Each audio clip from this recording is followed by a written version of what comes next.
கர்த்தருடைய பரிசுத்த நாமத்துக்கு ஸ்தோத்திரம் உண்டாவதாக. என்னுடைய பேர் ஜெஃப்ரி, என்னுடைய கணவருடைய பேர் ஜெனிஷ். நாங்கள் செங்கல்பட்டில் இருந்து வரோம். போன வருஷம் February மாதம் ஃபஸ்ட் டைம் நாங்கள் இங்கே அன்பரின் பாதத்தில் ஒரு நாள் கூட்டத்துக்கு வந்திருந்தோம். அப்போது அங்கிள் எனக்காக ஜெபிச்சாங்க.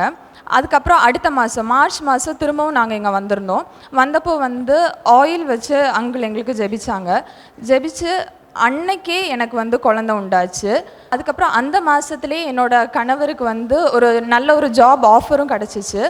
அதுக்கப்புறம் எனக்குமே ஒரு ஜாப் ஆஃபர் கிடச்சிச்சு. அப்போ குழந்தையா இல்லை வேலையான்னு பார்க்கும்போது குழந்தை தான் முக்கியம் அப்படின்னு சொல்லிட்டு வேலைக்கு போகல நான். அதுக்கப்புறம் ஒரு 2 மாதம் நான் கூட்டத்துக்கே வரல. ஒரு 3ஆவது மாதம் நான் எப்படியாவது அன்பரின் பாதத்தில் ஒரு நாள் நான் கண்டிப்பாக வந்தே ஆகணும், ஏன்னா இங்கேருந்து தான் எனக்கு இந்த ஆசீர்வாதம் கிடச்சிச்சு. அப்போ நான் கண்டிப்பாக இந்த கூட்டத்துக்கு வரணும்னு சொல்லிட்டு கிளம்பி ட்ரெயினில் வர்றதுக்காக வந்தோம். வரும்போது தெரியாமல் ரயில்வே ஸ்டேஷனில் நான் விழுந்துட்டேன். அதாவது வயர் கீழே படுற மாதிரியே விழுந்துட்டேன். விழுந்துமே எனக்கு எதுவுமே ஆகலை. ஆனால் என் கூட இருந்தால் அப்பா அம்மா என் ஹஸ்பண்ட் எல்லாருமே ரொம்ப பயந்துட்டாங்க. ஆனால் எனக்கு மனசில் விசுவாசம் இருந்துச்சு, என்னை கண்டிப்பாக தேவன் இந்த அன்பரின் பாதத்தில் ஒரு நாள் கூட்டத்துக்கு கூட்டிகிட்டு வருவாருன்னு நம்பிக்கையோடு நான் வந்தேன். அதே மாதிரி எந்த ஒரு பிரச்சனையுமே இல்லாமல் தேவன் என்னை நடத்தினார். நவம்பர் மாதம் 17ஆம் தேதி எனக்கு டெலிவரி ஆச்சு. டெலிவரி ஆகிட்டு டாக்டர்ஸ் எல்லாருமே என் ஹஸ்பண்ட்ட என் பேரண்ட்ஸ்கிட்ட எல்லாருமே சொன்ன ஒரே விஷயம் என்னென்னா, இந்த பிள்ளைக்கு ஒரு கட்டி இருக்குது, வயிற்றில் ஓவரியில் ஒரு கட்டி இருக்குது. இதனால் இந்த பிள்ளை கண்டிப்பாக கன்சீவ் ஆகிறதுக்கு வாய்ப்பு இல்லை, ஆனால் எப்படி கன்சீவ் ஆனானே தெரியலை அப்படின்னு. அந்த இடத்துல என் ஹஸ்பண்ட் அந்த டாக்டர்கிட்ட சொன்னாங்க, இது எங்களால் எதுவுமே நடந்ததில்லை, தேவன் தான் எங்களுக்கு இந்த குழந்தைய தந்தார் அப்படின்னு சொன்னாங்க. Praise the Lord. எனக்கு 5 இயர்ஸாக குழந்தை இல்லை. அப்புறம் எங்கள் பாட்டி என்னை இங்கே கூப்பிட்டு வந்தாங்க. 2022 அக்டோபர் மாதம் நான் இங்கே வரப்போ டாக்டர் ஆப்ரேஷன் பண்ணி ஆகணும், எனக்கு கர்ப்பப்பையோட வாய் சுருங்கிடுச்சு அந்த டியூபு, அதனால நம்ம ஆப்ரேஷன் பண்ணி அதை எடுத்தால் தான் அடுத்தது பாப்பா நிற்கும்னு சொன்னாங்க. அதனால பாட்டி கூட நான் வந்தேன். இங்கே அங்கிள்கிட்ட ப்ரேயர் பண்ணிட்டு போனேன். நான் அங்கிள் உன் சந்நிதியை பெருக செய்வார்னு ஏசப்பா உனக்கு சொல்லியிருக்காருமா சொன்னார். அடுத்த மாதமே நவம்பர் மாதம் நான் கன்சீவ் ஆனேன். அதுக்கான பலன் ஏசப்பா இங்கே கொடுத்துருக்காரு. என் பையனோடு நான் வந்திருக்கேன். ஏசப்பாவுக்கு ரொம்ப தேங்க்ஸ்.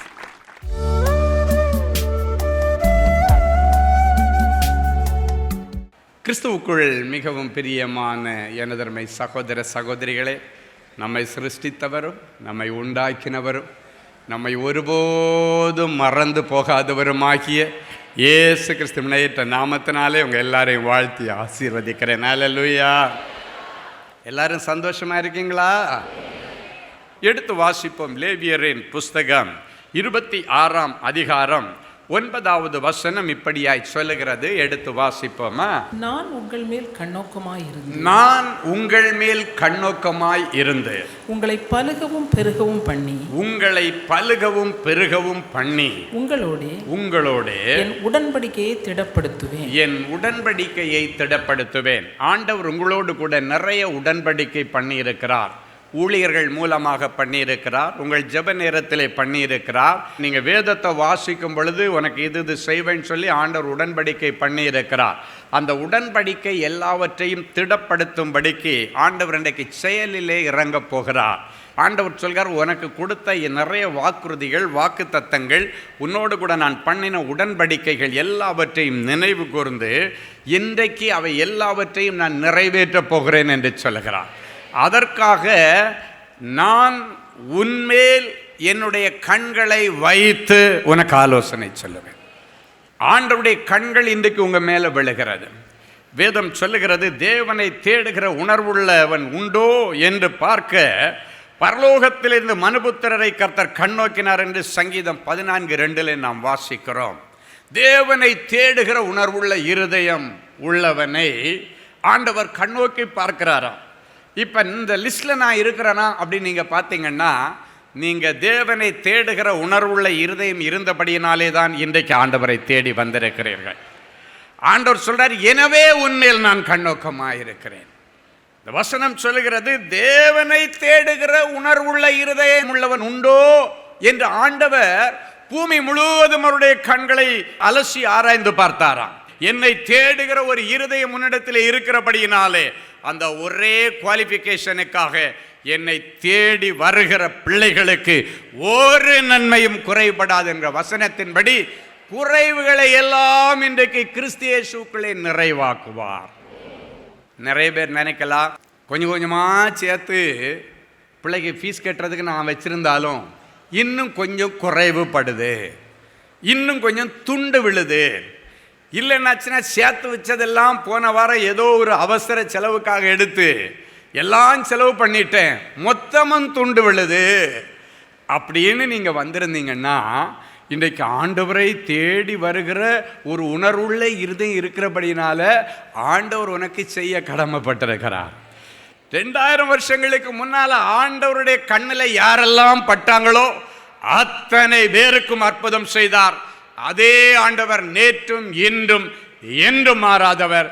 ஒரு அழகான வசனம் உண்டு, கண்ணை உண்டாக்கினவர் காணாரோ, காதை உண்டாக்கினவர் கேளாரோ. அப்படின்னா என்ன தெரியுமா? உனக்கு கண்ணுன்னு ஒன்று வச்சனா உன்னை நானே பார்க்காம விட்டுருவேனா? உனக்கு காதை உண்டாக்கினா உன் சத்தத்தை கேட்காம விட்டுருவேனோ என்று அர்த்தம். ஹல்லேலூயா. கண்ணை உண்டாக்கின ஆண்டவர் உங்களை பார்த்து சொல்கிறார், நான் உங்கள் மேல் கண்ணோக்கமாயிருந்து உங்களை பலுகவும் பெருகவும் பண்ணுவேன். நேற்றைக்கு வரைக்கும் நீங்கள் பின்னோக்கியே போயிட்டு இருந்தீங்க. நாளுக்கு நாள் உன்னுடைய சரீரத்தில் பலன் குறைந்து கொண்டே இருந்தது. நாளுக்கு நாள் வருமானம் குறைந்து கொண்டே இருந்தது. நாளுக்கு நாள் நீ சம்பாதித்து வைத்த செல்வங்கள் எல்லாம் குறைந்து கொண்டே இருந்தது. ஆனால் இன்றைக்கு மறுபடியும் உன்னை பலுகவும் பெருகவும் பண்ணும்படி என் ஆண்டவர் உன்னை அழைத்து கொண்டு வந்திருக்கிறார். ஹல்லேலூயா. சிலர் ஆண்டவரிடத்தில் பேசி சண்டை போடி, ஆண்டவரே நீங்க இதெல்லாம் பார்த்துட்டு சும்மா இருக்கலாமா? இதெல்லாம் பார்த்துட்டு நீங்க இன்னும் எப்படி ஆண்டவரே உட்கார்ந்து இருக்கிறீங்க? நீர் மனதுருக்கம் உள்ள தேவன் ஆயிட்டு ஏன் இன்னும் நீர் மௌனமாயிருக்கிறீர்? உம்முடைய உக்கிரம் தணிந்து போகட்டும் ஆண்டவரே.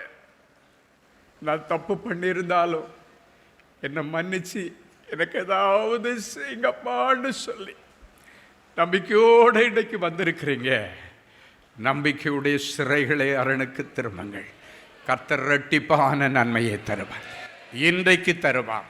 நீ நினைக்கிறதற்கும் வேண்டிக் கொள்கிறதற்கும் ஜெபிக்கிறதற்கும் மிகவும் அதிகமாய் தருவேன் என்று சொல்லுகிறேன். ஹல்லேலூயா. உன் பிரச்சனைகளை ஆண்டவர் கண்டும் காணாதவர் போல் இருக்க மாட்டார். அவர் உன்னுடைய பிரச்சனைகளை கண்டு உண்மையில் மனதுருகி உனக்கு அற்புதம் செய்வார். அப்ப யாங்கள் இன்னும் எனக்கு என்ன விடுதலை கிடைக்கல, யாம் பிரதர் எனக்கு நல்லது நடக்கல அப்படின்னு நீங்க நினைச்சா, ஏற்ற காலத்திற்காக காத்திருக்கிறேன். ஏற்ற காலத்திலே நான் உன்னை உயர்த்தும்படி என் பலத்த கைக்குள்ள கொஞ்சம் அடங்கி இரு மகரேன்னு உன்னை தட்டி தட்டி தட்டி உன்னை உருவாக்கிட்டு இருக்கிறாரு. இன்னைக்கு ஆண்டவர் சொல்றாரு, உன்னை உருவாக்கிட்டேன், இனி உயர்த்த போகிறேன். ஹல்லேலூயா. அந்த நாள் வந்திருக்கிறது. ஆண்டவருடைய பலத்த கையில கடந்த காலங்களிலே நீ பொறுமையாய் காத்திருந்தபடியினாலே கர்த்தர் தீவிரமாய் இறங்கி உனக்காக தீவிரித்து செயல்படுகிற நேரம் வந்திருக்கிறது. அவர் சொல்லியும் செய்யாதிருப்பாரோ? சொன்னதை சொன்னபடி செய்கிற தேவன். அன்றைக்கு சாராளும் ஆபிரகாமும் ஆகார சக்கையா புளிஞ்சு வேலை வாங்கினாங்க. ஜூஸை புளிஞ்சு எடுக்கிறது மாதிரி புளிஞ்சு வேலை வாங்கிட்டாங்க. இப்போ இவங்க காரியம் எல்லாம் நிறைவேறிடுச்சு. அன்னைக்கு அவங்களுக்கு குழந்தை இல்லை, குழந்தைய பெற்று கொடுத்தாங்க. இப்போ இவங்களுக்குன்னு ஒரு குழந்தை கிடைச்சிருச்சு. இதுக்கு மேலே நீ எதுக்கு? இவங்களை மீறி அவளால் ஒன்றும் பண்ண முடியாது. எங்க போனாலும் இவளை பிடிச்சு கொண்டு மறுபடியும் இங்க தான் விடணும். வாழ்க்கையில நொந்து போன நிலைமை, என்ன செய்கிறதுன்னு தெரியவில்லை. தன்னுடைய பிள்ளையை தூக்கி கொண்டு வனாந்தரத்தை நோக்கி போனாள். எங்க போவேன்னு தெரியாது. ஒரு முறை வனாந்தரத்துக்கு வரும்போது ஆண்டவர் கன்வின்ஸ் பண்ணி, நீ கர்ப்பிணியா இருக்கிறமா, கொஞ்ச நாள் போய் அமைதியா உட்காருன்னு சொல்லி ஆண்டவர் அவளை கொஞ்சம் சமாதானப்படுத்தி அனுப்பினார். இப்போ குழந்தையும் பிறந்து 15 வருஷம் ஆயிடுச்சு. பிள்ளைக்கு 15 வயசு. வாலிப பிள்ளை, வாலிப வயதில் எட்டிட்டான். அந்த பிள்ளையை கூப்பிட்டுட்டு எங்கே போகிறேன்னே தெரியாமல் வீட்டை விட்டு வெளியேறினார். யாருமே அவளை பின்தொடர்ந்து போகலை. இந்த வசனம் சொல்லுகிறதல்லவா, நான் உங்கள் மேல் கண்ணோக்கமாயிருந்தேன். பூமி முழுவதும் ஆண்டவருடைய கண்கள் உலாவிக் கொண்டிருக்கிறது. அவங்க நல்லவங்களாக இருந்தாலும் சரி, கெட்டவங்களாக இருந்தாலும் சரி, பரலோகத்திலிருந்து ஆண்டவருடைய கண்கள் பார்க்கும் பொழுது ஒரு தாயும் ஒரு பிள்ளையும் அனாதையாய் வனாந்தரத்திலே அலைகிறதை பார்த்தார். சட்டென்று இறங்கி வந்தார். ஆகாரே, உனக்கு என்ன ஆயிற்று? ஆண்டவருடைய மனதுருக்கத்தின் சத்தத்தை அவள் கேட்டாள். அவளுக்கு கொஞ்சம் நிம்மதி பெருமூச்சுட்டா. யாருமே என்னை கூப்பிடுறதில்லை, என் ஆண்டவர் என்னை கண்டிருக்கிறாரு, என் ஆண்டவர் என்னை கூப்பிடுகிறாரு. அவளுக்கு பதில் சொல்ல வார்த்தைகள் இல்லை. பதில் கண்ணீராய் வெளியே வந்தது. அந்த இடத்துல வாசிச்சு பார்த்தா, ஆகாரே, உனக்கு என்ன சம்பவிச்சன்னு கேட்கும் பொழுது அவள் பதில் சொல்லவில்லை. பதில் அவளிடத்தில் இல்லை. அவளால பதில் சொல்ல முடியல. அவளுடைய கண்களில் இருந்து வந்த கண்ணீர் ஆண்டவருக்கு பதில் சொல்லிருச்சு. அந்த கண்ணீருக்குள்ள புதைந்து கிடந்த ஏக்கம், என்ன சக்கையா புழிஞ்சி வேலை வாங்கிட்டு அவங்க காரியம்லாம் ஆன உடனே என்ன ஒரு பேப்பரை கசக்கி போடுற மாதிரி தூக்கி போட்டாங்களே, வேதனை. இனி அவங்களுக்கு நான் தேவையில்லைன்னு நினைச்சிட்டாங்களே, ஒரு வேதனை. ஆண்டவர் பார்த்தார், அவருடைய பிரச்சனையை பார்க்கிறார். ஒரு பக்கத்தில் அந்த வாலிப பிள்ளை உட்கார்ந்து அழுறான். 50 தூரத்தில் இன்னொரு பக்கத்தில் அந்த தாய் உட்கார்ந்து அழுறா. அந்த அழுகை என்ன தெரியுமா? ஆண்டவரே, என் பிள்ளைக்கு சோறு தண்ணி கூட இல்லாம பட்டினியில என் பிள்ளை சாவுது. என் கண்ணு முன்னால என் பிள்ளை கொஞ்சம் கொஞ்சமா செத்துட்டு இருக்கிறானே, இந்த கொடுமையை நான் எப்படி காண்பேன்? எப்படி இந்த கொடுமையை நான் தாங்க முடியும் என்று 50 தூரத்தில் அந்த பிள்ளையை உட்கார வச்சுட்டு பக்கத்தில் உட்கார்ந்து அந்த பிள்ளை பசியில துடிச்சு சாவுறதை பார்க்க முடியாதுன்னு சொல்லி தூரத்தில் போய் உட்கார்ந்தார். ஆண்டவருடைய கண்கள் அந்த தாயையும் பார்க்கிறது, பட்டினியில் சாவ கிடக்கிற பிள்ளையும் பார்க்கிறது. ஆண்டவர் அந்த ஆகார் மேல மனதுருகினார். ஆண்டவர் சொன்னார், பிள்ளை இருக்கிற இடத்துல பிள்ளைக்காக நான் ஒரு நீரூற்றை ஏற்படுத்துகிறேன் என்று சொல்லி அவருடைய கண்களை திறந்தார். கண்களை உண்டாக்கினவர் அவருடைய கண்களை திறந்தார். அவள் கண் திறந்து பார்க்கும் பொழுது அந்த பிள்ளை இருக்கிற இடத்துல ஒரு புதிய நீரூற்று வந்தது. ஆண்டவர் சொன்னாரு, அது உன் பிள்ளைக்காகவே நான் ஸ்பெஷலா உருவாக்கின நீரூற்று. அதிலிருந்து உன் பிள்ளைக்கு தண்ணியை பிடிச்சி குடிக்க கொடுத்துட்டு அவனை கையில பிடிச்சிட்டு போ, அவனை பெரிய ஜாதியாக்குவேன். ஹல்லேலூயா. என் பிள்ளை பக்தியில சாவு கிடக்கிறான், என் பிள்ளை வேலை இல்லாம கஷ்டப்படுறான், கடல்ல கொஞ்சம் கொஞ்சமா செத்துட்டு இருக்கிறான், என் பிள்ளை வியாதியில செத்துட்டு இருக்கிறான். ஆண்டவரே, என் பிள்ளை சாகிறதுக்குள்ள நீ வர வேண்டும் என்று ஒரு தகப்பன் ஆண்டவரிடத்திலே வந்தான். என் பிள்ளை சாவு கிடக்கிறான், சாகிறதுக்குள்ளால வரணும். அந்த தகப்பனுடைய கண்ணீரை கண்டவன், ஆகாருடைய பிள்ளை சாகிற நிலைமையில் அவருடைய கண்ணீரை கண்டவன். இன்றைக்கு உன் கண்ணீரை கண்டேன். ஆகாருடைய பிள்ளைக்காக நீரூற்றை ஏற்படுத்தின ஆண்டவர் உன் பிள்ளைக்காக ஒரு வாழ்வின் நீரூற்றை திறக்கிறார். உன் பிள்ளைக்காக ஒரு நல்ல வருமான நீரூற்றை திறக்கிறார். உன் பிள்ளைக்காக ஒரு அபிஷேக நீரூற்றை திறக்கிறார். உன் பிள்ளைக்காக ஒரு நல்ல அயல் நாட்டு வேலைக்கான வழியை ஆண்டவர் இன்றைக்கு திறந்து விடுகிறார். அந்நிய கண்கள் அல்ல, உன்னுடைய சொந்த கண்கள் காணும். அவள் சொல்லுகிறார், என்னை காண்பவரை நானும் இவ்விடத்தில் கண்டேன் என்று சொல்லி எல்ரோயி என்று பெயரிட்டார். ஹல்லேலூயா. நீர் என்னை காண்கிற தேவன். ஹல்லேலூயா. என் அன்பு தேவனுடைய பிள்ளை, அவர் நம்மை காண்கிற தேவன். இந்த வார்த்தையை நீ பார்க்கும் பொழுது உன்னுடைய கண்களில் இருக்கிற எல்லா வியாதிகளை ஆண்டவர் மாற்றி போட்டார். உன்னுடைய கண்களில் இருக்கிற உறுத்தல்களை ஆண்டவர் எடுத்து போட்டார். கண்களில் மங்கி இருக்கிற அந்த தோலை, மேல் தோலை ஆண்டவர் உரித்தறிந்தார். காரணம், வாழ்வு கொடுக்கிற வார்த்தையை நீ பார்த்து வாசித்திருக்கிறாய். உன் நாவிலே உச்சரிக்கப்படுகினாலே உன் நாவில் இருக்கிற கேன்சர் வியாதி மறைகிறது. உன் நாவிலே இந்த வார்த்தையை நீ உச்சரித்தபடியினாலே உன்னுடைய திக்குவாய் மறைகிறது. உன் நாவிலே இந்த வார்த்தையை நீ உச்சரித்தபடியினாலே நாவில் இருக்கிற எல்லா கட்டுகள் அவிழ்க்கப்படுகிறது. உன் பிள்ளை இத்தனை வயதாகியும் என்ன பேசவில்லை என்று கண்ணீரோடு வந்திருக்கிறார். உன் பிள்ளைக்காக நீ பேசு. உன் பிள்ளைக்காக நீ ஆண்டவரிடத்தில் இந்த வார்த்தையை சொல்லு. உன் பிள்ளை இருக்கிற இடத்துல பிள்ளைக்கு இன்றைக்கு பேச்சின் நீரூற்று வரும். ஹல்லேலூயா. உன் பிள்ளை பேசுதுன்னு சொல்லி நீ கண்ணீரோடு வந்திருக்கலாம். அது உடைய இருதயத்தை உடைச்சு போட்டிருக்கலாம். உன் பிள்ளையை பார்க்கிறவர்கள் எல்லாம் கிண்டல் பண்ணிட்டே இருந்திருக்கலாம். ஆனால் இன்றைக்கு அந்த அவமானத்திற்கு ஆண்டவர் முடிவை கொண்டு வருவார். என் பிள்ளைக்கு அதனாலே அட்மிஷன் கொடுக்கலன்னு வந்திருக்கலாம். அந்த என்ட்ரன்ஸ் எக்ஸாம்ல என் பிள்ளை பேசல அப்படின்றதுக்காக வேண்டி என் பிள்ளைக்கு அட்மிஷன் கொடுக்கலன்னு வந்திருக்கலாம். ஆனால் ஆண்டவர் சொல்லுகிறார், உன் பிள்ளைக்கு நான் அட்மிஷன் வைத்திருக்கிறேன். உன் பிள்ளை எந்த பள்ளிக்கூடத்தில் படிக்கிறேன் நான் தீர்மானம் பண்ணிட்டேன். அவர்களுடைய இருதயத்தை நான் கடினப்படுத்தினேன். அதை விட நல்ல பள்ளிக்கூடத்தில் உனக்கு பிள்ளைக்கு ஆண்டவர் வழியை திறந்து விட்டார். அந்த பிள்ளைக்காக ஒரு நல்ல ஜீவ நீரூற்றின் அட்மிஷனை ஆண்டவர் தந்தார். எத்தனை பேர் ஆமென் சொல்ல முடியும்? ஹல்லேலூயா. வசனங்களை பார்க்கிறதற்கு ஒரு ஆசீர்வாதம் உண்டு. வசனங்களை நீ வாசிக்கும் பொழுது அதுல ஒரு ஆசீர்வாதம் உண்டு. வசனங்களை மற்றவர்களுக்கு சொல்லும் பொழுது அதுல ஒரு ஆசீர்வாதம் உண்டு. பழைய ஏற்பாட்டு காலங்களில் ஒரு வசனம் சொல்லுகிறது, உன் வீட்டு அயலகத்தார் எல்லாரும் இந்த வார்த்தையை பார்த்து படித்து அதன் நிமித்தம் அவர்களை ஆசீர்வதிக்கும்படி உன் வீட்டு நிலைக்கால்களிலே இதை எழுது அப்படின்னு எழுதியிருக்கார். அப்படின்னு என்ன அர்த்தம் தெரியுமா? உன் வீட்டு நிலைக்கால்கள்ல, உன் வீட்டு காம்பவுண்ட்ல எல்லாம் என்னுடைய வசனத்தை எழுது. உன்னுடைய வீட்டுக்கு பக்கத்தில் உள்ளவங்க எல்லாம் அதை படிக்கும் பொழுது ஒரு ஆசீர்வாதம் உண்டு ஆண்டவர் சொல்றார். உனக்கு கண்ணுன்னு ஒன்று கொடுத்த ஆண்டவர் உன் பிரச்சனையை எப்படி காணாம இருப்பார்? இதான் பைபிள்ல உள்ள வசனம். என் அன்பு தேவனுடைய பிள்ளைகளே, இன்னைக்கு ஆண்டவர் உன்னை பார்த்து சொல்றாரு, உன்னை பலுகவும் பெருகவும் பண்ணும்படி என் கண்கள் உண்மையிலே நோக்கமா இருக்கிறது. நீ வளர்ந்து பெருகணும்னு ஆண்டவர் நினைக்கிறார்.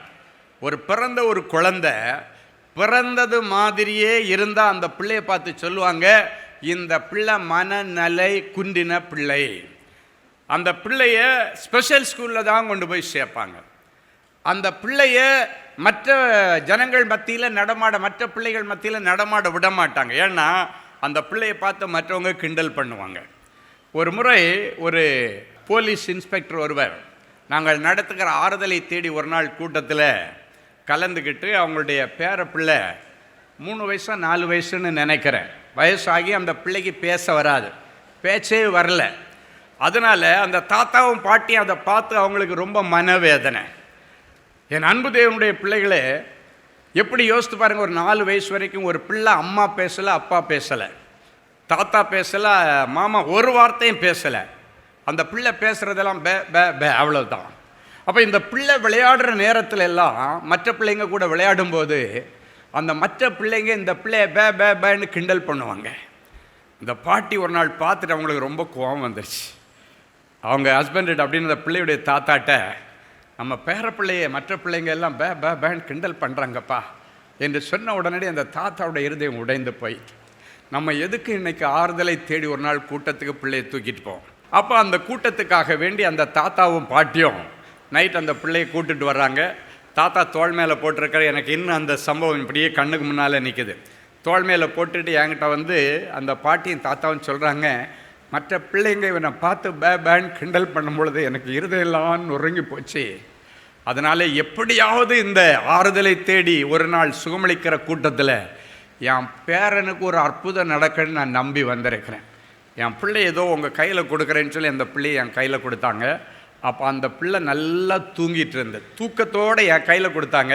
அப்படியே இந்த தோள் மேலே போட்டுட்டு ஒரு சின்ன ஜெபம், ஆண்டவரே எப்பத்தா என்கிற ஒரு வார்த்தையை சொல்லி பேசாத ஒரு மனுஷனுடைய நாவை நீங்கள் திறந்து விட்டீங்களே, அந்த வார்த்தை அன்னைக்கு மட்டும்தான் வேலை செய்யுமா, இன்னைக்கு வேலை செய்யாதா? நீர் பயன்படுத்தின அந்த வார்த்தை இந்த பிள்ளைக்காக நான் உச்சரிக்கிறேன்.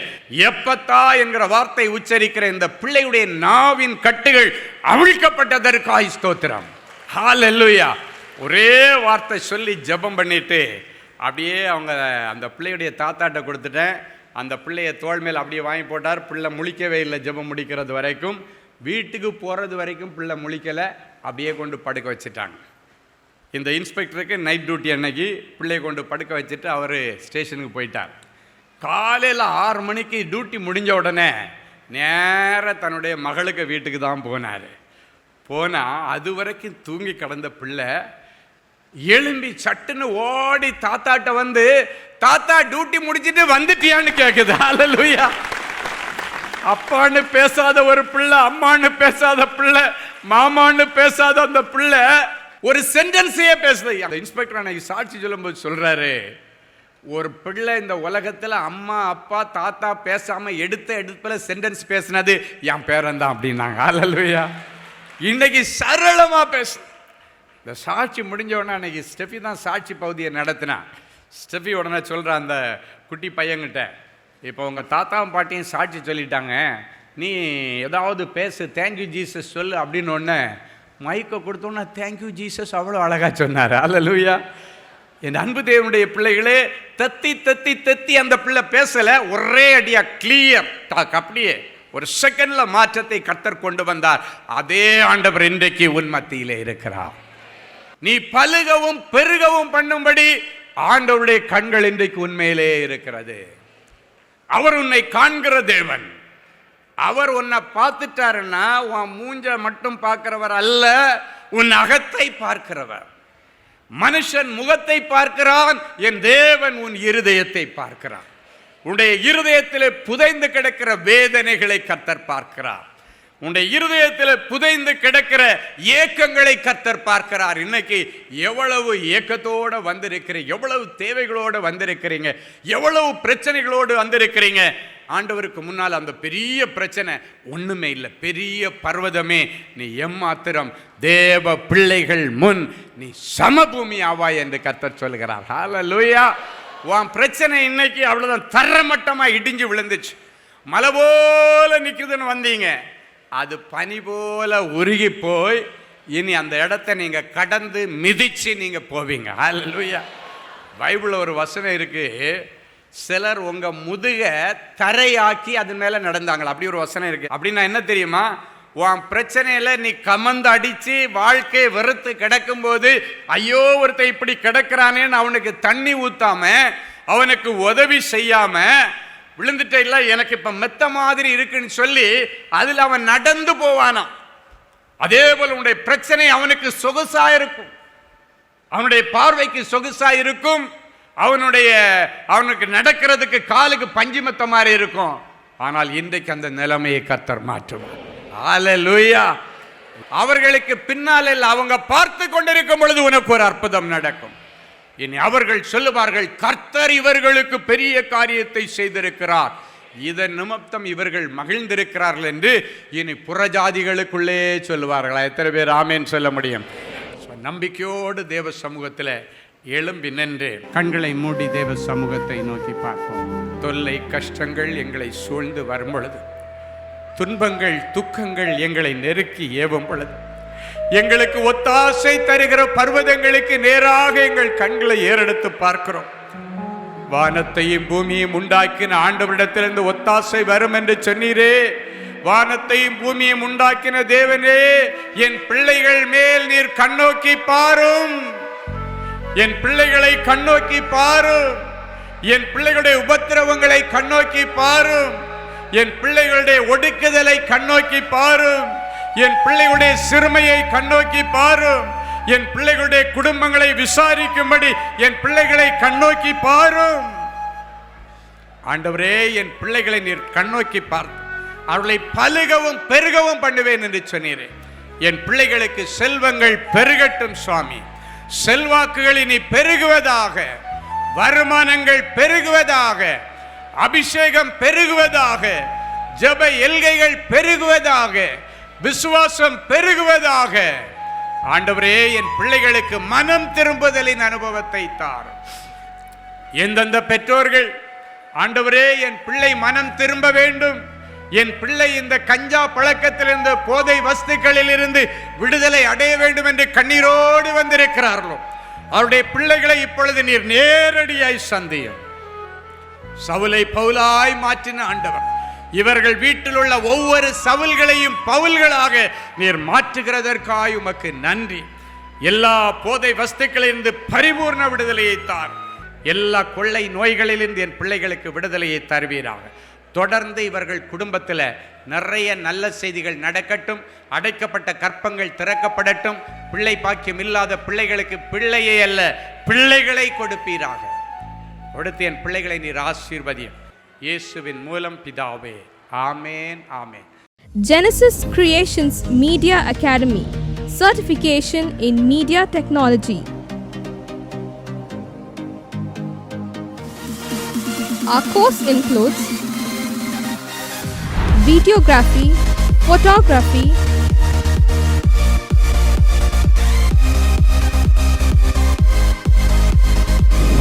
live video mixing,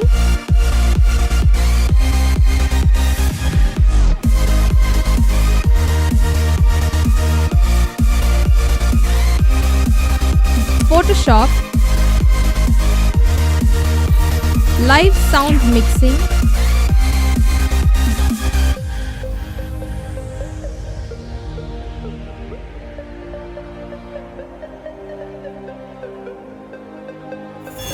drone cinematography,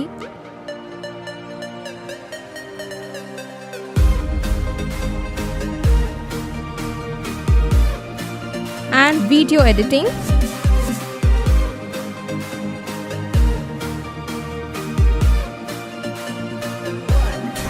Praise the Lord. I welcome you all on behalf of Genesis Creations Media Academy. இந்த கோர்ஸ் நாங்கள் ஸ்டார்ட் பண்ணதுக்கான மெயின் ரீசன்ஸ் பார்த்தீங்கன்னா 3 பெனிஃபிட்ஸ் இருக்குங்க. ஃபர்ஸ்ட் பெனிஃபிட் பார்த்தீங்கன்னா இந்த கோர்ஸ் வந்து ஜஸ்ட் 3 months கோர்ஸ் தான். நீங்கள் 3 months இந்த கோர்ஸை நீங்கள் படித்து முடிச்சிடலாம். செகண்ட் பெனிஃபிட் பார்த்தீங்கன்னா இது வந்து ரொம்ப காஸ்ட் எஃபெக்டிவ். ஸோ நீங்கள் ஈஸியாக அஃபோர்ட் பண்ணி இந்த கோர்ஸை நீங்கள் படித்து முடிக்கலாம். மூணாவது பார்த்தீங்கன்னா இங்கே வந்து professional teaching with professional equipments கொடுக்குறோம். ஸோ நீங்கள் ஃப்யூச்சரில் எங்கேயாவது போய் ஜாப் ஜாயின் பண்ணாலும் சரி, இல்லை நீங்கள் வந்து பிஸ்னஸே ஆரம்பித்தாலும் சரி, அந்த ப்ரொஃபஷனல் எக்யூப்மெண்ட்ஸை ஹேண்டில் பண்ணுறதுக்கான ப்ரொஃபஷனல் ட்ரைனிங் நாங்களே உங்களுக்கு கொடுத்துருவோம். ஸோ நீங்கள் கோர்ஸ் முடிச்சுட்டு வெளியே போகும்போது உங்களுக்கு ஜாப் கைடன்ஸ் அண்ட் இன்டர்ன்ஷிப் நாங்களே கொடுத்துருவாங்க. ஸோ இதுக்கும் மேலே உங்களுக்கு ஏதாவது டீட்டெயில்ஸ் வேணும்னா நீங்கள் ஸ்டாஃபை காண்டாக்ட் பண்ணலாம். உங்களுக்கு எல்லா டீட்டெயில்ஸும் கொடுப்பாங்க. வாங்க நம்ம கிளாஸ் ரூமில் சந்திக்கலாம். Thank you. For further details, contact 7824850999 or visit our website at www.genesiscreations.in.